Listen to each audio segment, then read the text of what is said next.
Salut tout le monde, c'est Etienne, agri-youtubeur, et on se retrouve cette semaine pour un sujet très intéressant, très important. Je vais laisser Jean-Paul se présenter. Bonjour, donc je suis Jean-Paul, technicien à Synovia. Je fais du diagnostic électrique géobiologique. En fait, à la base, j'étais électricien en élevage et de fil en aiguille, avec la difficulté dans les élevages, on s'est perfectionné donc dans la recherche des courants parasites et surtout comment faire pour améliorer les conditions en élevage. Donc, on est équipé d'appareils et aussi on s'est approprié la géobiologie pour mieux appréhender, mieux placer les décharges électriques et mieux comprendre ce qui se passe dans le sous-sol. C'est vrai que c'était un sujet qu'on abordait peu il y a encore 15, même 10-15 ans. Et même moi, je me suis posé des questions par rapport aux robots de traite, par rapport aux panneaux solaires. On va voir ça dans la vidéo, hein, on va tout vous expliquer. Et je me suis posé beaucoup de questions sur l'effet que pouvaient avoir tous ces courants électriques sur les animaux.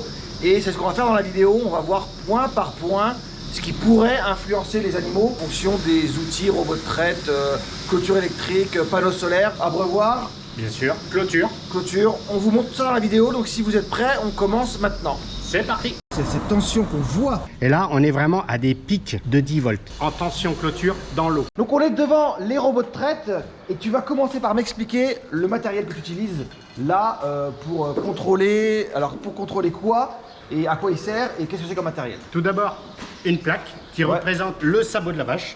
Donc je pose à l'entrée du robot. Via un oscilloscope, on va mesurer la tension de contact que l'animal va sentir au moment de toucher le robot. C'est bel et bien la tension de contact, la vache, les quatre pattes au sol dans l'humidité. Je touche une machine qui a de l'électricité, qui a une charge électrique et justement qu'on cherche à avoir la plus faible possible. Là, actuellement, on est en train de faire le test. Les deux robots arrêtés, on est à 16 millivolts, ce qui est plutôt satisfaisant. 16 millivolts avec le petit variateur puisque la pompe à lait, là, elle termine sa vidange. Et en fait, on va ajouter un défaut électrique qu'on a pu constater lors du diagnostic précédent. Avec la clôture, les robots en route et on s'aperçoit que tout ça, ça apporte des pollutions. Et d'où le but du diagnostic, d'essayer de les réduire au maximum. Donc à l'instant, on vient de vous montrer, enfin à l'instant, il y a quelques secondes, on vous a montré sans défaut à l'arrêt. J'ai remis, parce que je suis gentil, j'ai remis le défaut en route. C'est-à-dire que j'ai rebranché la clôture électrique que j'avais enlevée au premier diagnostic que tu es venu faire il y a déjà 2 ou 3 mois ça déjà. Donc on avait vu le défaut, donc j'avais enlevé la clôture. J'ai remis la clôture pour vous montrer ce que ça donne sur l'oscilloscope et tu vas nous expliquer la valeur et l'effet que ça pourra avoir sur les vaches. Merci Etienne, parce que remettre à défaut, c'est pas une chose facile. Ouais. Si vous distinguez, là au niveau de l'oscillo, on a les coups de clôture. Hein, un coup de clôture, c'est un coup seconde. C'est la même tension qu'on faisait tout à l'heure entre la vache qui a les quatre pattes dans l'air de raclage et qui touche le robot. Alors, c'est pas forcément une tension pour dire l'arrêter, hein, heureusement, mais une tension qui va lui créer du stress et donc de là ne pas l'inciter à rentrer facilement dans le robot. C'est bien le but du diagnostic, de déceler toutes ces courants de fuite. Là, les robots sont arrêtés et déjà à l'arrêt, on a une charge électrique anormale due à la clôture qui passe à proximité du bâtiment. Alors, c'est pas forcément un défaut par fuite, ça peut être un défaut uniquement par rayonnement. Comme une vache, quand elle sent s'il y a du jus dans votre fil, eh bien, elle sent le champ. D'accord. Et là, c'est ce qu'on est en train de mesurer. D'accord.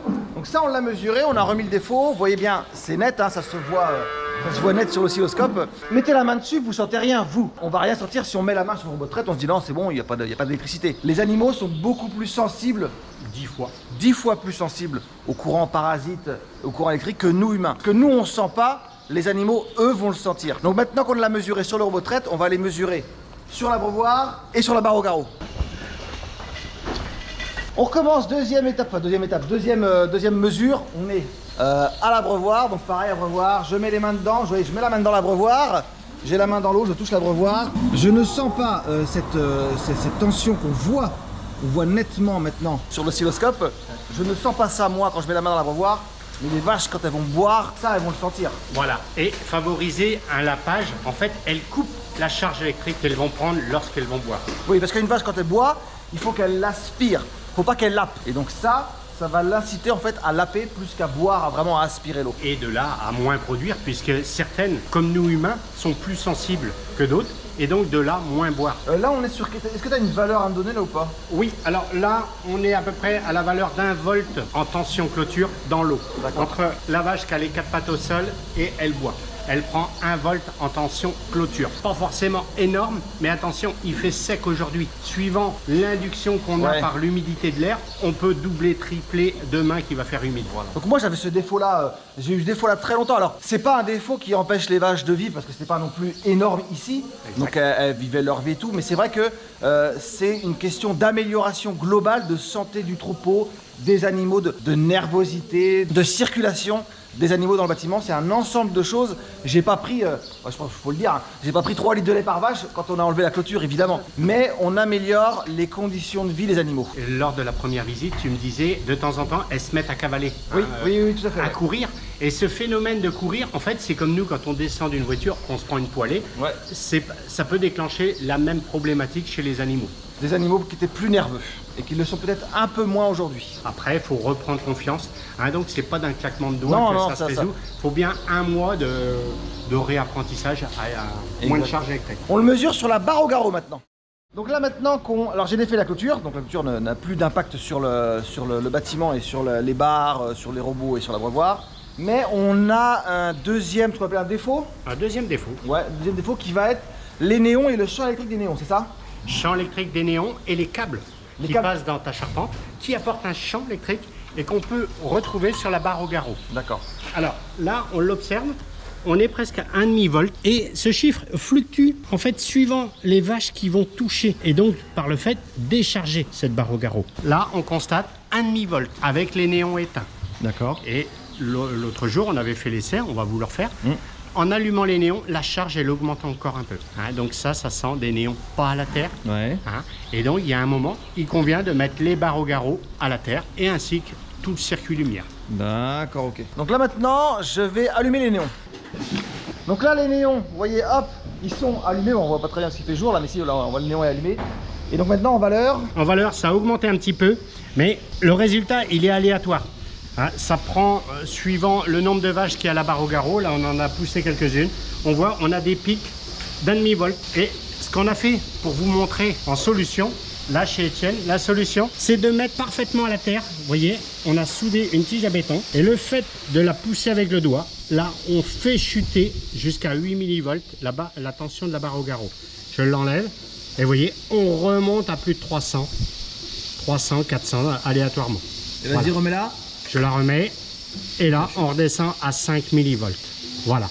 Donc ça c'est une solution que j'ai indiquée chez Etienne, toute simple, hein, mais parallèlement il faut bien sûr mettre les néons à la terre. Donc là on va souder vite fait la petite barre en fer pour mettre à la terre en fait la barre au garrot qui arrête les vaches à l'auge. Alors.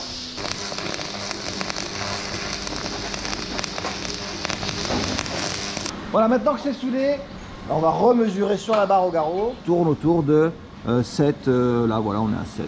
4 à 7 millivolts, mais c'est régulier. Donc ça c'est un des moyens qu'on va mettre en place. Hein. Donc il y a un peu de soudure pour faire cette soudure là à chaque poteau. C'est simple, c'est relativement rapide et ça permet d'enlever la charge électrique qu'on avait de par les néons qu'il y avait dans la barre au garrot. On peut réduire également le statique. Le statique, la friction du tube, il y a un moment il faut arriver à le décharger. Ouais. Ça c'est aussi le moyen. D'accord, ok. On continue? On continue. Maintenant on a placé l'appareil au niveau de l'abreuvoir et donc on va remesurer. On a enlevé le défaut de la clôture, je répète, on a enlevé le défaut de la clôture. Et par contre les néons sont allumés. On a un très bon résultat. Là le montage ici, c'est celui-là qu'il faut essayer de viser. Un bac à eau au maximum conducteur avec son support. Là en l'occurrence c'est le mur qui est bien humide et qui permet de mettre au même potentiel le bac et les 4 pattes de vache. Et ainsi, s'il y a une petite charge électrique, on arrive à ne pas la sentir. Voilà, on est à un parfait zéro. Pourquoi je dis on peut avoir une charge électrique? Tout simplement, la fixation d'un tuyau d'eau dans une charpente peut parfois, par induction, charger l'eau. Et donc, il est important de toujours penser à décharger l'eau arrivée au point de distribution. Ça, c'est capital. Hein, Etienne, bravo. Ouais, merci, c'est bien fait. C'est déjà ça, c'est au moins ça de gagner. L'abreuvoir, c'est parfait. La barre au garrot, maintenant, c'est parfait aussi. On passe à... la clôture. La clôture électrique, on y va maintenant. Donc là, on est sorti de bâtiment. Vous voyez les vaches là. Les vaches sortent là pour aller à la pâture. Là, on est à la sortie du bâtiment. La clôture est en route, évidemment. Et tu as relié... Alors, ça va en faire plus simple, c'est que tu vas m'expliquer ce que tu as fait. Parce que si moi je l'explique, vas-y, explique-moi. Là, la plaque au sol, donc toujours la patte de vache. Ouais. Avec l'oscilloscope, on va mesurer là dans la charpente, est-ce qu'on a une charge électrique? Et là, on constate qu'on a à nouveau une charge électrique due à la clôture qui est là dans le pignon. Ouais. C'est très bien, Étienne, ça ne traverse plus le bâtiment. Sauf que là, tu es en train de plomber le bout de ta stabule. Il y a de l'induction. Donc là, on mesure la tension de contact de la vache quand elle est à l'entrée du bâtiment, Étienne, et qu'elle va toucher la structure. On s'aperçoit qu'il y a à nouveau une charge électrique due au fil départ vers le parcellaire et de transport. Hein, parce que là, c'est vraiment bien fait. Oui, de chaque côté. Hein, là, il faut le dire, Étienne. Bravo. C'est magnifique. Il y a que de chaque côté. Il faut dire les points positifs. En Ouais, fait, quand même. il y a une route à protéger. Ouais. Donc, effectivement, les 3 fils. Sauf que ces 3 fils apportent un champ par induction. En fait, une vache, maintenant, on va voir ce qu'une vache, elle sent. Là, par exemple, on pourrait dire, ah, Étienne, il a remis le jus. La vache, elle le sent qu'elle a bien l'habitude. Il y a des vaches plus habituées, plus averties, hein, qui veulent savoir est-ce que je peux passer le fil. Eh bien, c'est ça.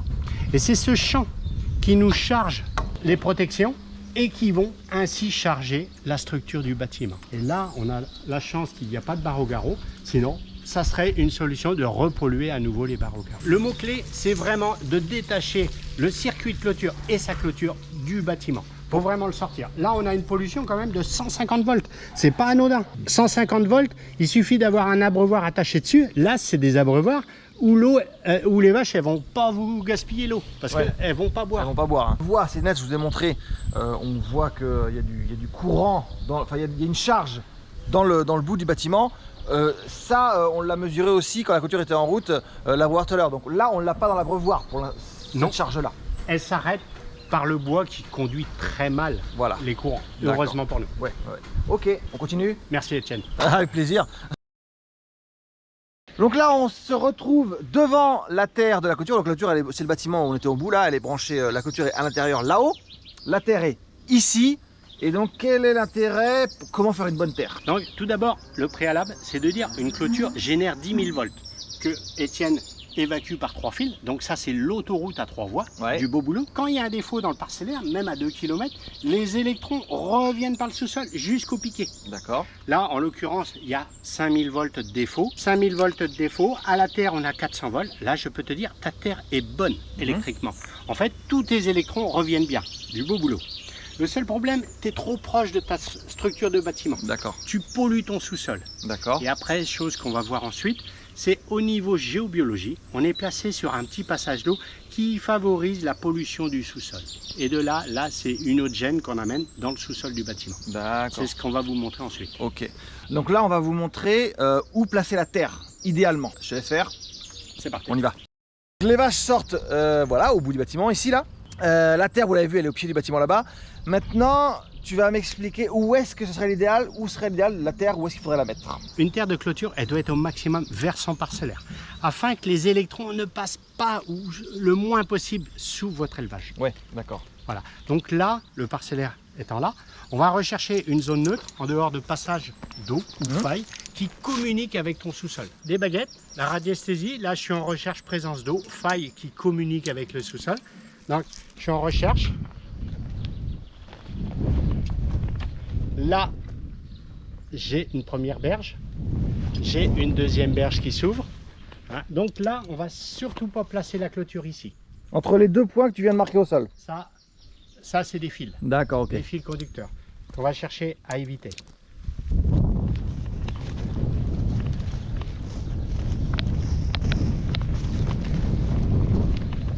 Et là, ça revient. Mais là, c'est tout petit, mais pour nous, ça va suffire. On va s'arrêter là. D'accord.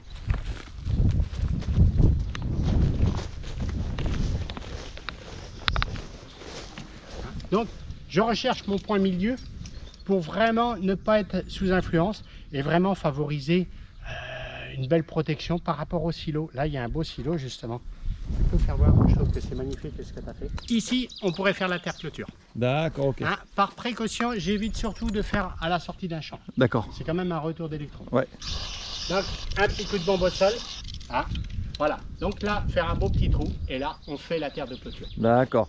Donc la terre, elle est au sol, elle est dans le sol. Dans le sol. De sorte que après-demain, tu peux labourer. Oui. C'est pour ça qu'on la met à une certaine profondeur. Voilà. Pour assurer que tu ne la détruises pas au premier. Et donc, elle repart elle repart à ton poste clôture et que moi personnellement je te conseille d'attacher à ta belle palissade dans une boîte, un coffret bien étanche, surtout pas métallique. Tu es vite au courant, tu ne peux plus toucher à la boîte. Hein. Et donc ça permet que tu puisses gérer d'ici, soit par une prise connectée, soit par d'autres modèles.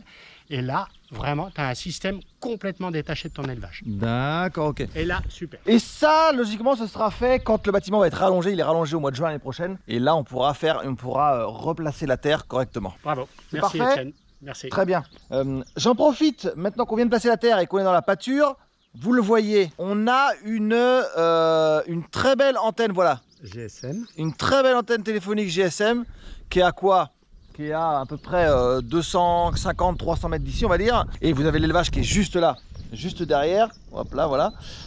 Donc quels pourraient être les effets de cette antenne, qui est quand même pas très loin, de cette grosse antenne téléphonique sur l'élevage? Elle émet un champ électrique et champ magnétique haute fréquence qui est à peine à la valeur d'un portable en téléphonie. D'accord. Donc là, que ce soit bien clair, cette antenne-là qui est derrière n'a aucun impact sur mon élevage. On peut le mesurer. En fait, c'est un mesureur de champ électrique et champ magnétique haute fréquence. D'accord. Il identifie le champ que génère l'antenne. D'accord. Alors, ce qu'on s'aperçoit, c'est qu'en heure de pointe, ce champ peut augmenter. Hein, la même chose que nous, lorsqu'on le téléphone. Un téléphone qui est inactif, je ne veux pas dire en mode avion, mais qui ne téléphone pas, dégage très peu de champs électriques et magnétiques haute fréquence.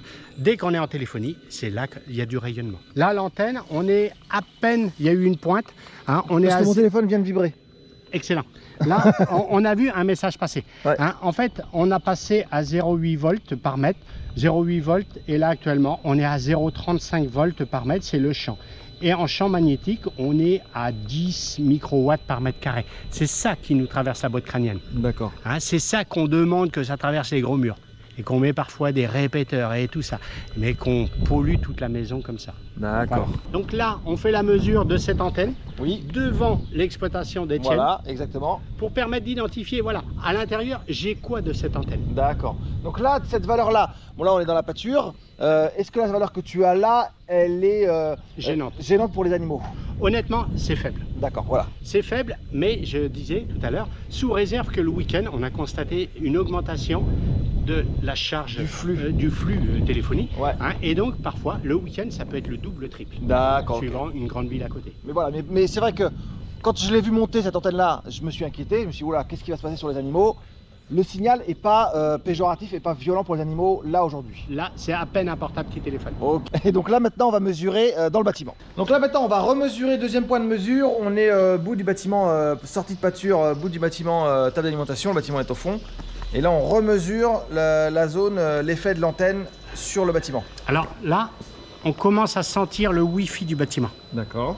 On a plus de champs étant à l'intérieur que tout à l'heure au ras du silo. D'accord, ok. Hein, après, c'est pas un défaut en tant que tel, sauf que c'est la réalité de dire, voilà, le Wi-Fi qui est généré pour faire marcher les caméras, tout ça, apporte un peu de charge électrique haute fréquence. Est-ce qu'il peut y avoir l'effet de la réverbération?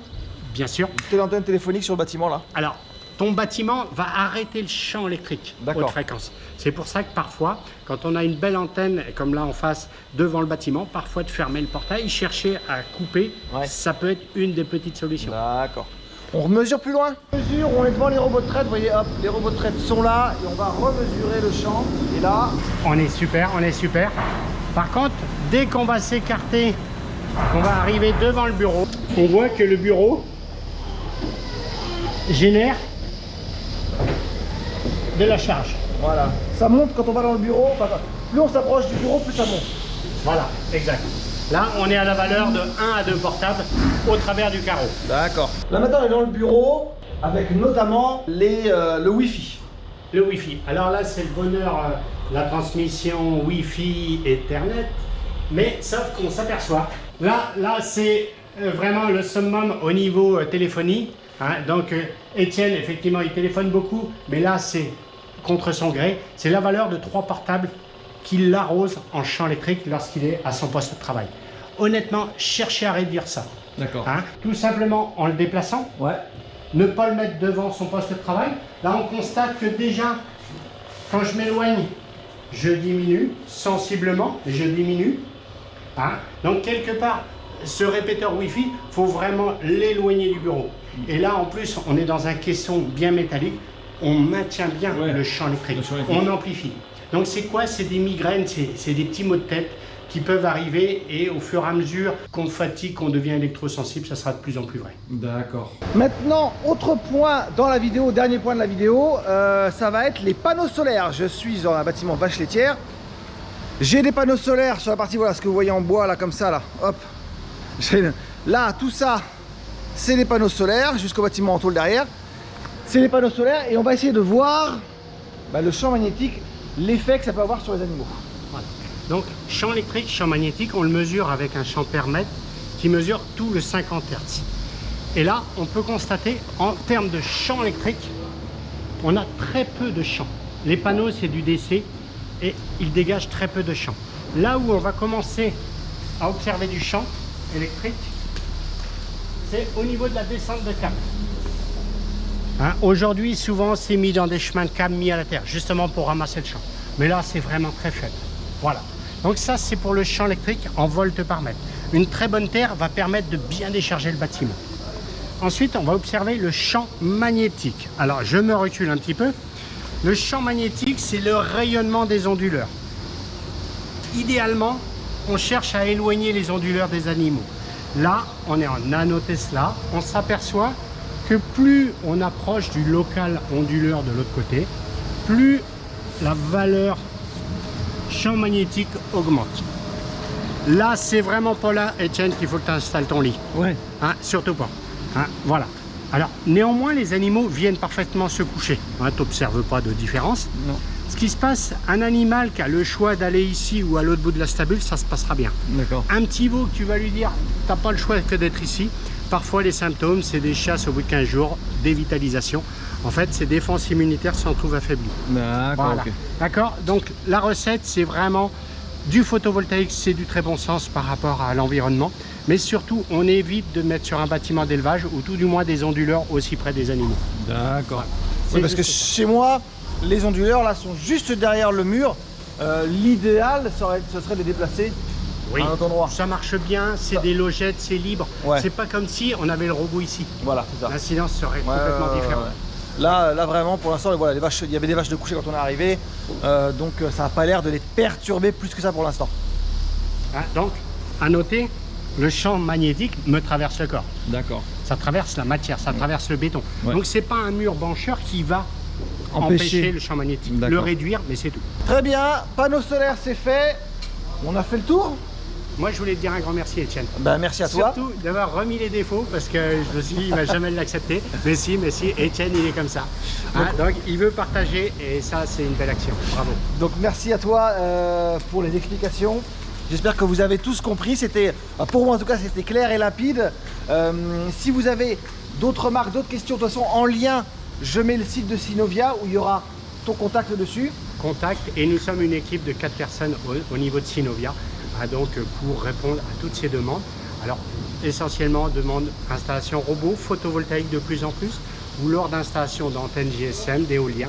Voilà, on essaie de suivre un peu tout ce qui se passe dans l'environnement des élevages. Ok, eh bien écoutez, si vous avez des questions, des remarques surtout, n'hésitez pas, likez, partagez, j'espère que vous avez trouvé ça très intéressant, autant que moi j'ai trouvé ça intéressant.